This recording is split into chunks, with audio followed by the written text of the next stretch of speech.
Akkor a kamera fordul, Komrocki Diana megmutatja saját magát. Így van. Give it to him. Ez működik most? Így is van. Majd oda. Komrocki Diana.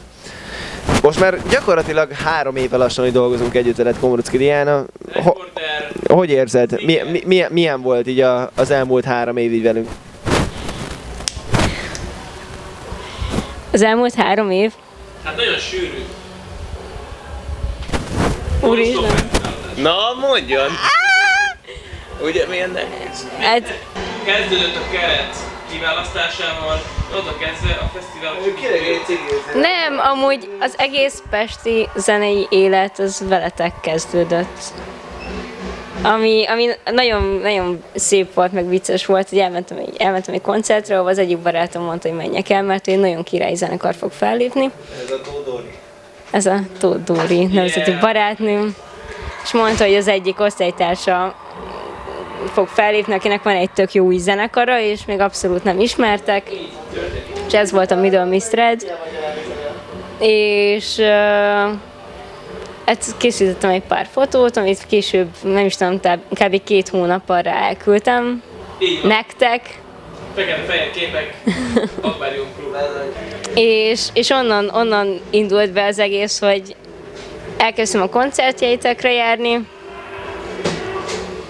ahova úgy mentem, mint fotós, és elkezdtem így kicsit ilyen csapattagnak is érezni magam. Majd oda kerültem a keretblokkhoz, Ájtalatok, majd megismertem rengeteg új zenekart, a barátaim lettek ezek az emberek, ugyanúgy, ahogy ti is. Úgyhogy egy nagyon-nagyon szép időszak ez, ami így velem történt az elmúlt 3 évben.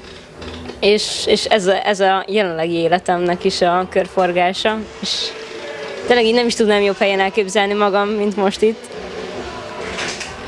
Komrocki Diana! Palacsikat kérek Komrocki Diánának hatalmas! Wow! És tényleg így imádtam mind a 3 évet. Meg hát egy úristen, ez folyamatosan történik, és végignéztem, hogy így nektek is a pályátok mennyire ível felfele. És így én is így fejlődtem mellettetek, és tök jó, én nagyon jól érzem magam veletek. Úgyhogy örülök mindennek, ami történik, és történt eddig. Dávid, az Dia örül. Dávid operatőr jellegét végre elértem. Yeah!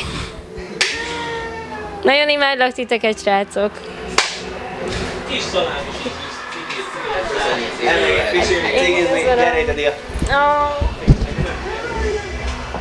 Olyan jó, hogy itt voltál velünk ma is, meg mindig. Annyira imádlak titeket!